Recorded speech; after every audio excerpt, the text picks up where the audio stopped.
It's a boogie night. DeMarcus Cousins made his debut for the Golden State Warriors, and it was one to remember. Well, Kyrie has the handles. 3D, he was in his bag of tricks against Memphis. Kyrie missed the 40-piece, but D-Nice got his for the Brooklyn Nets.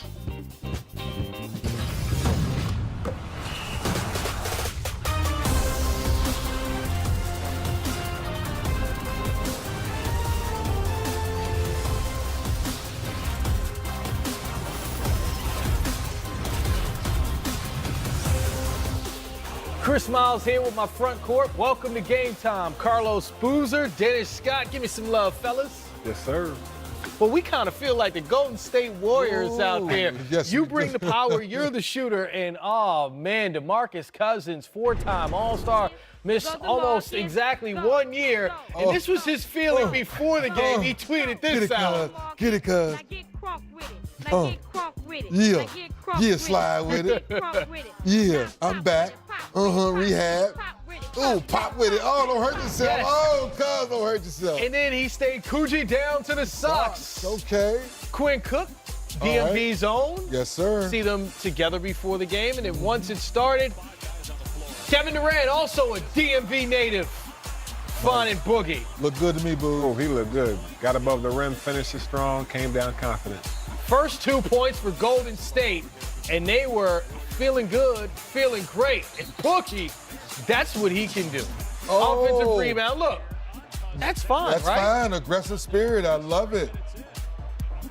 So he has to sit. Foul's an issue for him in this one, but we have the splash cousin, literally. Yeah, literally. Leave it. Boogie, the key to this, though, Boozer, defense. Taking a charge, That's a new boogie right there. and then Boogie getting his hand in there. Draymond Green on the other end. Nice contest right there. You get out in the fast break. Golden State ahead by 9, and Boogie running the floor, getting fed. I like it, man. I like what I see so far. Steph Curry, yawn. We're used to this, right? That's what he does. Catch and shoot. You hear the term, oh, make it look so easy, effortless. It really does look like that. 28 points for Steph. Oh, good move. That, you can see the speed and the quickness. Sometimes you can't with the angles. That one, it is clear. The good, the bad, the boogie. See that? Klay Thompson, nice little curl around Boogie. Bojan travels. Oh, wait a minute. He has range, big fella. You got to Going rotate back to to it. back. But then Boogie forces the shot, misses, and then guess what that is? Cheap foul. It's his 6th foul. He's out in just 14 minutes. But it's all smiles and hugs because the Golden State Warriors took a 1-point lead at the half and then ended up cruising 112 to 94. And here's DeMarcus Cousins following his debut with Golden State. I felt like a kid on Christmas.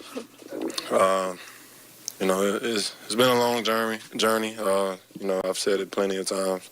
I don't want to keep, going over the same story, but this was probably one of the best days of my life, just being out there on the floor again, playing the game that I love. My teammates were great. They supported me through this entire process. The organization that supported me through this entire process. They made it easy and smooth for me as much as they could. They understood the struggles that I went through on the daily. And like I said, they just made it as smooth and as easy as possible. So, I thank them. And like I said, it's one of the best days of my life. DeMarcus, can you take us through what your emotions were like after that dunk and then seeing how the bench reacted? I'm just glad to know I can still dunk. But nah, it felt good. I never in a million years would have thought that would have been my first basket, playing ball again. But, I liked how it happened, and I wouldn't have changed it. I like that. See Boogie's entire debut with the Golden State Warriors at 4 o'clock. The replays, the game of the day right here on NBA TV. Golden State Warriors versus the LA Clippers. And Golden State have themselves a stretch 5, 3 for 4 from downtown Boogie, but the full skill set on display. The passing, the defense, the moving. It was all displayed in this first game back. It really was. We always go to the stat sheet and we look at the column with assists. Still 31 assists as a team, and Boogie has a couple of those. So it lets you know right away he understands the ball has to be shared. This is what makes his team so good and so explosive, Boogie. Yeah, they move the ball so well. Now they got a center that can do everything else. He can pass, dribble, shoot, go inside, go outside. Very dangerous team moving forward. Certainly, and with Boogie, we see it here. First points of the night for Golden State, he sets the screen and is moving. Yeah, nice half-court set there, Chris. Gets to the rim, like he said. He's happy he still can dunk. You look at the bench. Now, the second play, this is normally Draymond Green, what we call the mid-post. He's unselfish, and he's known Steph Curry or Clay's going to cut to the basket. The spicy one gets the easy one. So this one right here, we're all impressed. You can test the shot without fouling. Now you get out and run, you kind of bump into Avery Bradley a little bit. You keep running, nice bounce pass by KD, and you finish the play. I like what I see so far, Chris. Pacers were blown out by Philly last night. You saw that on TNT, but still sitting third in the Eastern Conference, 44 games into the season, thanks in large part to a healthy Victor Oladipo, who recently sat down with Roz Gold on Wood A. Victor Oladipo is just a fantastic basketball player. He had a breakout year last year for the Pacers, and he looks great here in the season already. Oladipo to the rim. Shake him up, Vic. Here's Oladipo, 3 seconds. Race up. Oladipo to win it. Another one! Victor Oladipo, this is your city. What have you found it takes to bear the responsibility of being the leader and the face of this franchise? A lot goes into it, you know what I mean? And too much is given, much is required.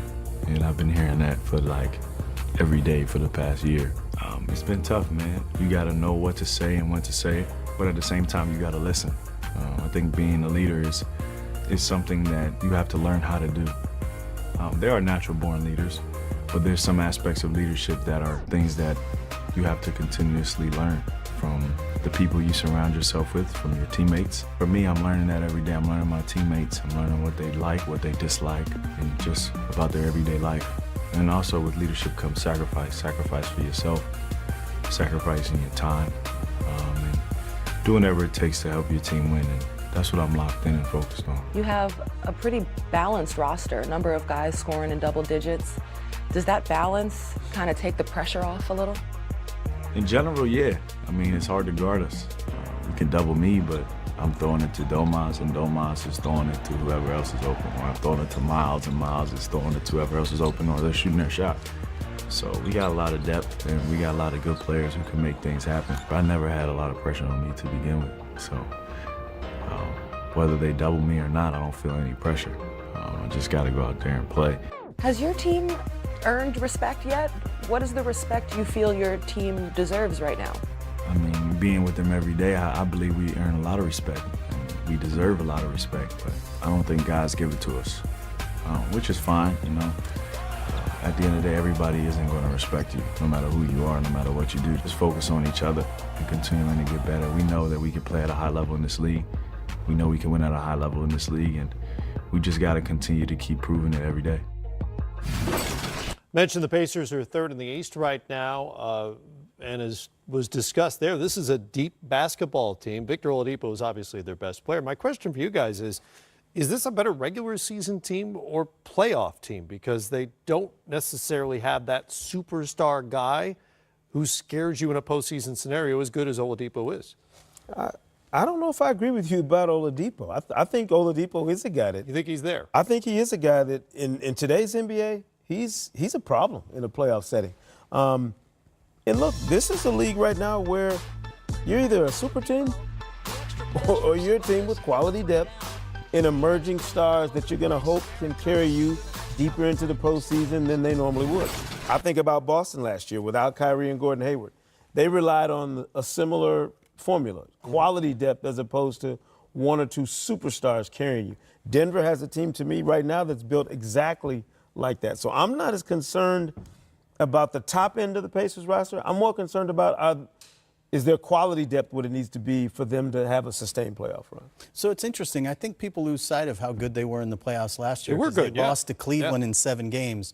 But I thought it was the toughest series Cleveland had until they made it to the finals, quite frankly. Agreed. The Pacers are a team, because they have to be better than the sum of their parts and they have to be on the same page, to some degree, they have to outwork you all the time. And over the course of an 82-game year, that's really difficult. I don't think they have the kind of margin for error to be a high 50s win team. I don't think they can be a 60-win team in terms of their margin for error and their star power.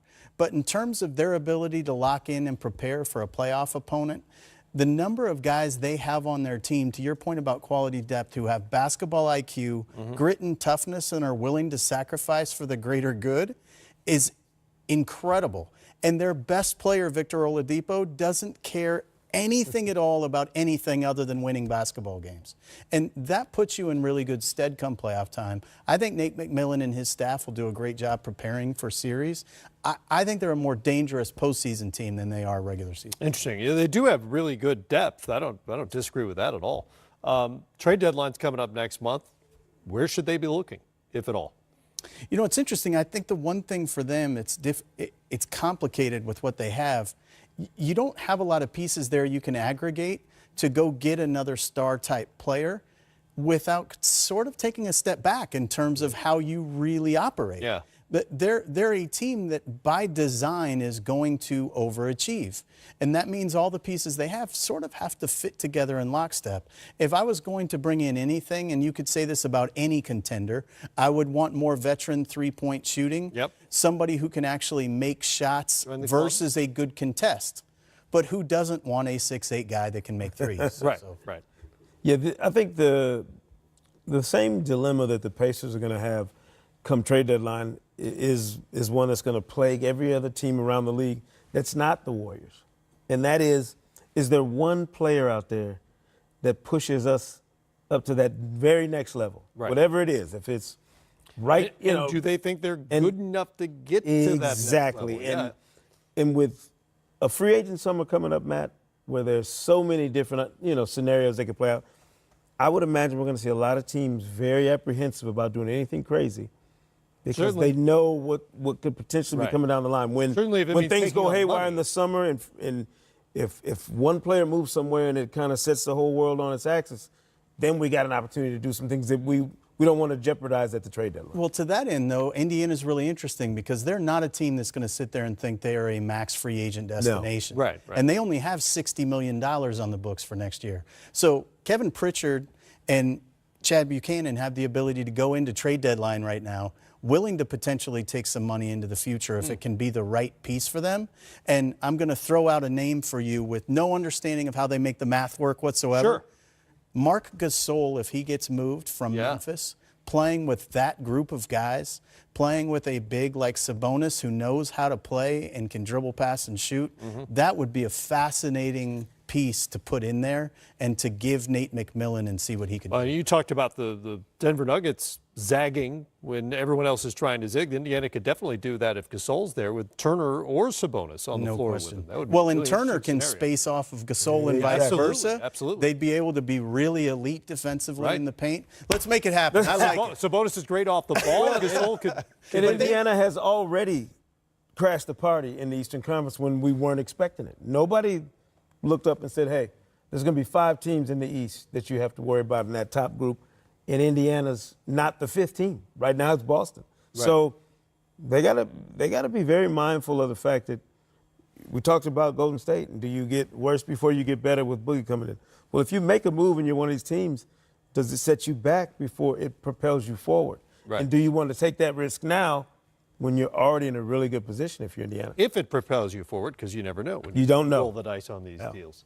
Well, hopefully you have the day off Monday for the Martin Luther King Jr. holiday, which we have helpfully already planned for you. Wasn't that nice of us?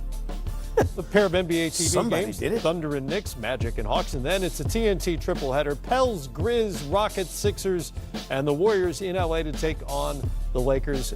Game time throughout the day, really, here on NBA TV, and then TNT takes over inside the NBA when the night ends.